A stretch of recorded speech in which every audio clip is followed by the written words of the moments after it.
Joyeux anniversaire. Bonjour Harry. Joyeux Salut, anniversaire. salut, salut Julien et ta copine ou ta femme. On ne s'est pas eu le plaisir de connaître, pas encore. Et salut. Est-ce que la lumière, on s'est bien arrangé les lumières derrière moi? Je suis représentable, pas Oui, super. Todoride. Ok, je fais comme quelqu'un, 40 années à peu près. Ouais, non, super, très bien. Ok. Et Harry, alors comment dit-on joyeux anniversaire en finlandais? On dit hyvää, c'est vraiment drôle. Hyvä, on dit finnois, on dit ash, c'est pas Helsinki, c'est Helsinki, notre capitale. Alors, hyvää syntymäpäivää. Que de mots, hyvää syntymäpäivää. Bon anniversaire. Hyvää syntymäpäivää. Alors, répète s'il te plaît. Ah non, non, non, je me lance pas. Bon alors Harry, où es-tu confiné? Ben maintenant, je suis en Provence. Heureusement, je suis en Provence.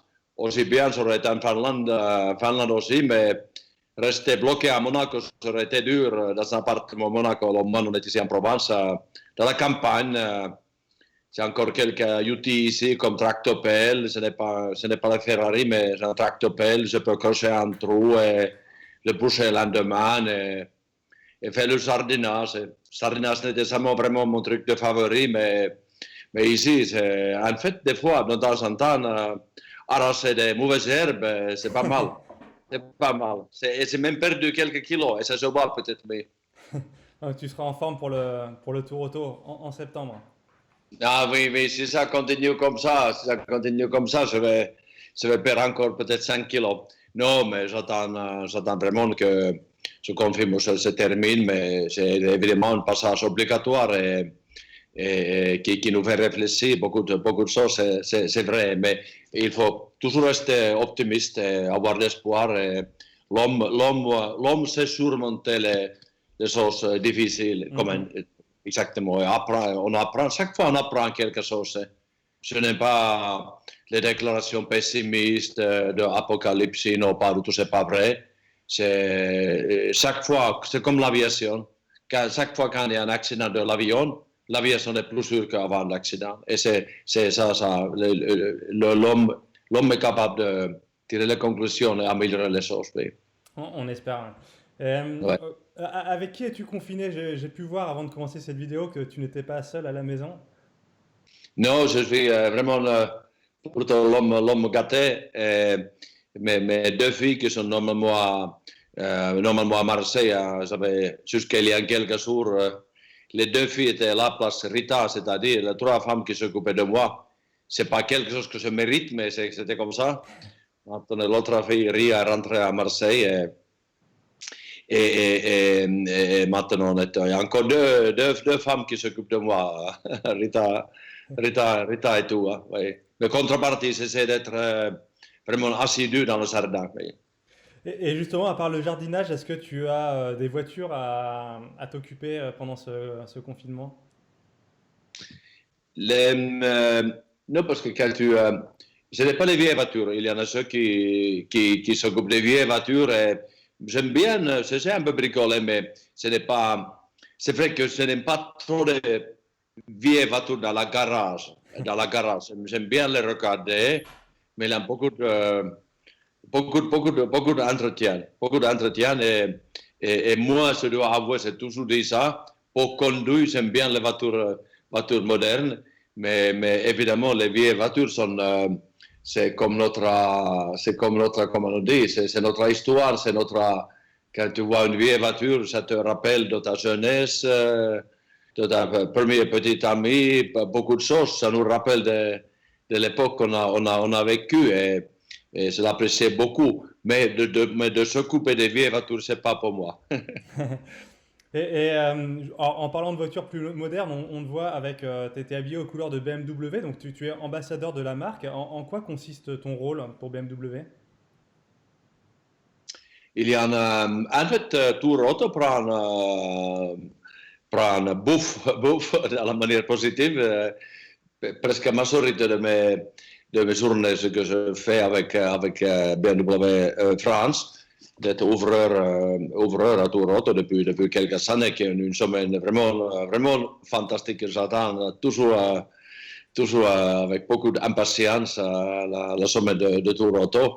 Même la veille de cette journée et soirée de la Grande Palace, c'est l'apprécier beaucoup parce que il y a une certaine grandeur dans cet endroit, il y a une certaine beaucoup de grandeur dans cet événement.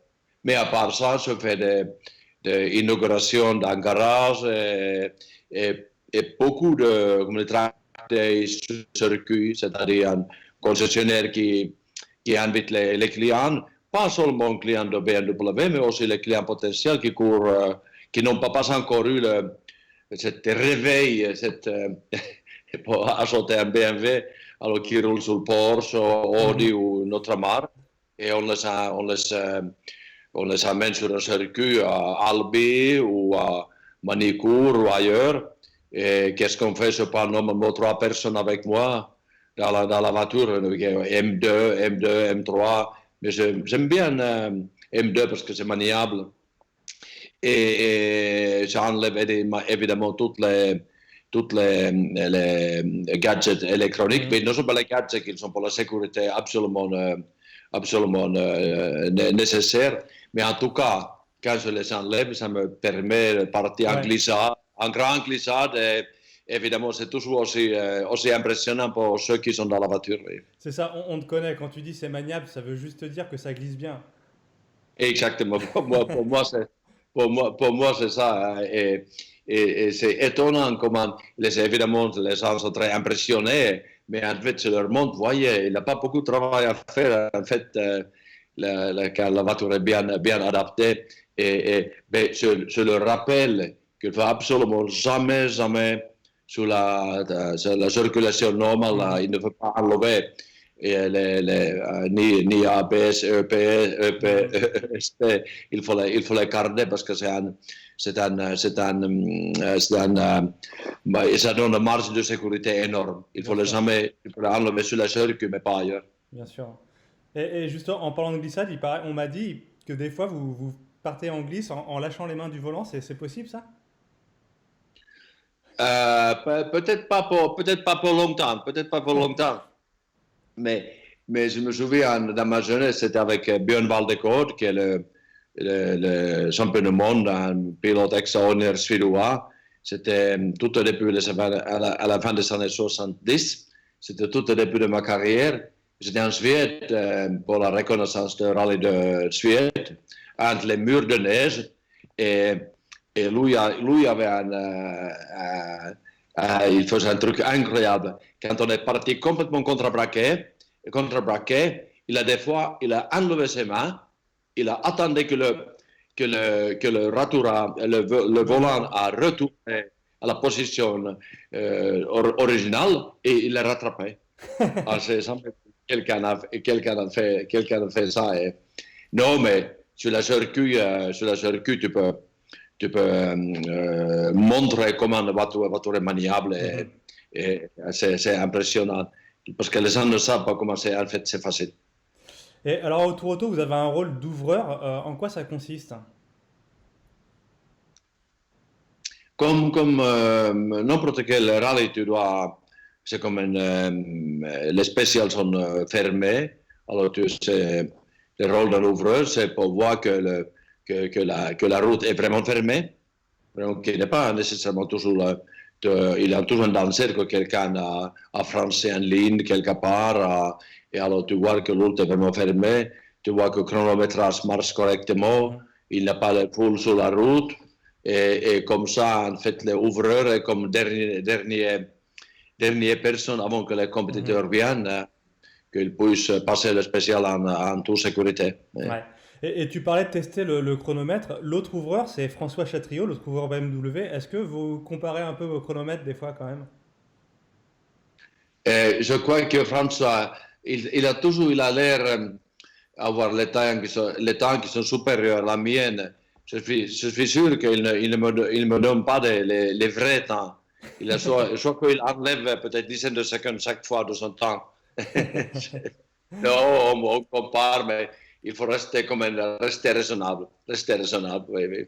Mais c'est vrai qu'on est toujours tenté pour, si les jolis virages et un peu le full à côté, pour pouvoir évidemment glisser un peu. Ça, ce n'est pas disparu et un jour que ça va disparaître, alors c'est fini pour moi. Cette joie de vivre doit rester là. Et au Tour Auto, chaque année, on peut constater votre immense popularité en France. On voit beaucoup, beaucoup de gens. Déjà, tout le monde vous reconnaît et on voit beaucoup de gens vous demander des autographes ou signer des cartes, des voitures. C'est quelque chose qui vous surprend encore? Non, c'est vrai. Je ne, je suis, comment dire, euh, c'est émouvant. Je vais toucher profondément parce que quand même mes victoires sont loin derrière moi.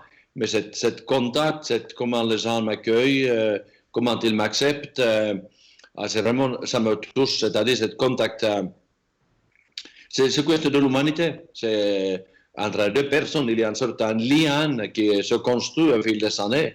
C'est quelque chose d'évidemment très abstrait, mais c'est une confiance qu'on est anglais trust. C'est très bon mot en anglais trust. C'est-à-dire que les gens, d'une certaine manière, croient en toi ou ils me disent, mais Harry, quand je t'avais vu il y a 20 ans, ou ils rappellent, est-ce que tu rappelles telle course, c'est le sentiment que d'une certaine manière, les gens ils ont été avec moi dans la voiture.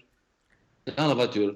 Parce ils ont suivi ma vie de près. D'une certaine manière, ils ont été dans la voiture avec moi. Et vraiment, ça me touche toujours énormément. Et peut-être le fait que ma vie, ce n'était pas de succès après le succès, c'était vraiment il avait les hauts et les bas, et les hauts étaient très hauts et les bas étaient très bas. Et comme ça, les gens peuvent se identifier avec moi parce que la vie soi-disant ordinaire, tu n'as pas de succès à succès, tu as beaucoup de soucis, tu as beaucoup d'obstacles dans la vie, tu as beaucoup de déceptions dans la vraie vie. Et quand tu le vois que ça m'arrivait aussi dans ma vie, alors je crois que ça crée un certain lien.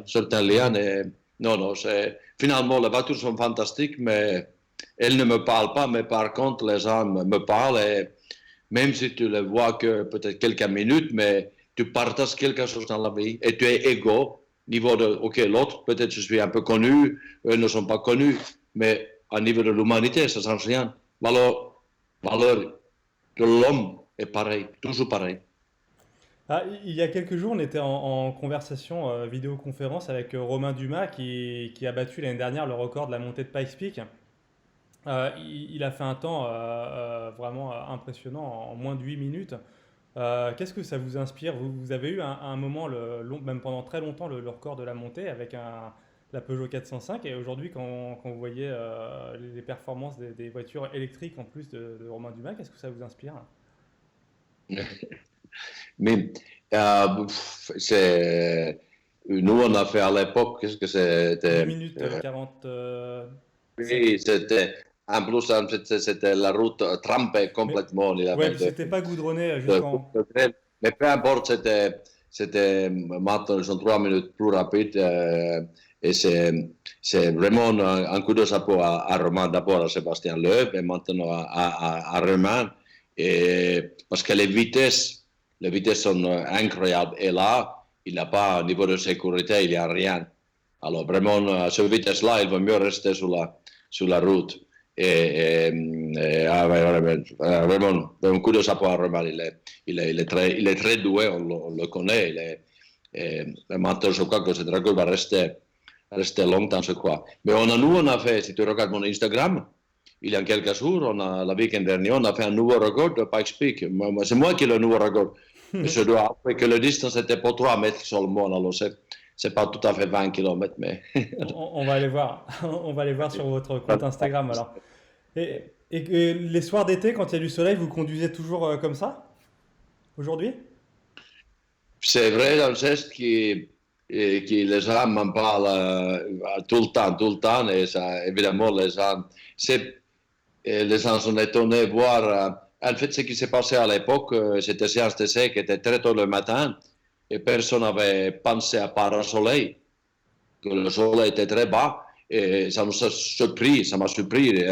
Mais il n'y avait pas de script, c'était tout à fait naturel, et tout à fait naturel. Les gens sont étonnés que ce n'est pas levé le pied, et un peu philosophiquement, moi je disais qu'il faut vivre dans la vie, dans la manière, oui, plutôt philosophique. Tu peux lever le bras, mais pas le pied. C'est-à-dire, indépendamment de ce que tu fais dans la vie, il faut foncer, il faut avancer et pas lever le pied dans la main. C'est surtout maintenant quand il y a la crise, il y a beaucoup de doutes, peut-être pessimisme, non. Il faut croire à l'avenir et rester positif. Bon, vous êtes aussi très connu à la même époque que Pikes Peak pour avoir gagné plusieurs fois le Paris-Dakar. C'est un rallye qui vous manque, le désert vous manque aujourd'hui, parfois? C'est pas seulement le rallye, mais les paysages et l'Afrique.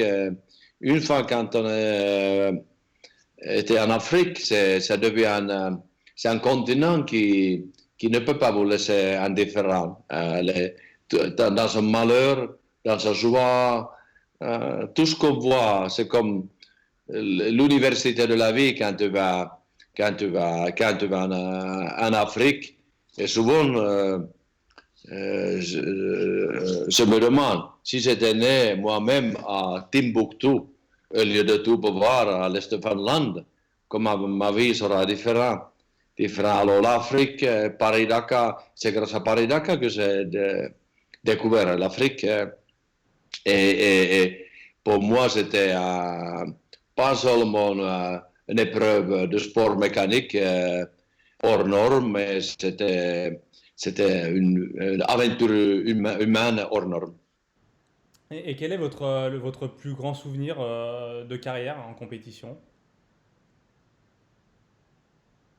Ouais, j'ai failli mourir en Argentine 85 et au bout de 18 mois de convalescence, Mhm. je suis revenu à Paris-Dakar. Entre-temps, le groupe B était banni par Jean-Marie Balestre à juste titre, Mhm. c'était trop zéro.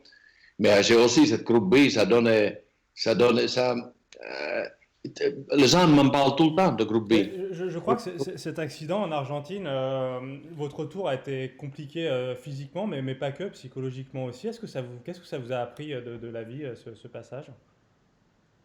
Ce qui était, oui, quand je suis revenu au bout de 18 mois, quand j'étais à Place de Trocadéro, juste avant de partir à Paris-Dakar, alors il fallait que je me passe ma peau pour voir est-ce que c'est vraiment moi qui est là de nouveau, que tout ce que je pensais d'être terminé pour moi je pensais que la vie était terminée, tout est terminé, je n'ai vu aucune lumière. Et d'un coup, quand même, je suis lumière est revenue et la vie a étonnamment recommencé. Alors, c'était comme une deuxième vie, littéralement comme une deuxième vie. Alors, c'est évidemment qui m'a marqué le plus. C'est-à-dire que, quelle est la valeur de la vie? Quelle est la valeur de la vie? L'homme, je crois, nous tous, on se rend compte de son bonheur quand il l'a perdu. C'est-à-dire, même maintenant, justement, dans le moment de coronavirus, tu te rends compte quand tu as la famille autour de toi alors, et tout va bien. Si la famille va bien, tout va bien. Voyez, Mhm. finalement, il y a peu de choses. Il y a peu de choses qui comptent dans la vie, peu de choses essentielles, indispensables dans la vie. C'est tes proches, ta famille, le reste c'est secondaire. Mais qu'on puisse y arriver, malheureusement, l'homme, il doit le perdre ou il doit le faillir perdre avant que tu te réveilles à la réalité. Ouais. Est-ce qu'il y a des choses dans la vie, des courses dans la vie que vous auriez aimé faire ou gagner et que vous n'avez pas pu? Non, non, non, non, non, pas du tout. Parce que rien n'était, c'est jamais rien prévu. C'est la vie déroulée devant moi dans la manière que j'aurais jamais pu imaginer. Jamais, jamais, jamais. Et je me demande, mais pourquoi moi? Pourquoi moi, j'ai privilège de vivre tout ça, voir tout ça, et d'être, oui, en ce qui me concerne, encore vivant maintenant. Et j'ai rien fait pour le mériter. Pour le mériter, ça aurait pu être n'importe qui à ma place.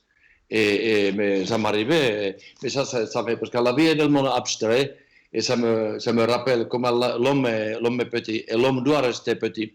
Dès que l'homme pense qu'il sait tout diriger, il sait tout faire, il n'est pas tout puissant. Non, l'homme n'est pas tout puissant du tout. L'homme reste en fait très petit. Il faut beaucoup d'humilité. Et si tu as ça dans la vie, au moins de temps en temps, un peu d'humilité, tu te rends compte comment la vie est belle. Comme life is great. Life is great. Et c'est très fragile, mais c'est fantastique. Mais...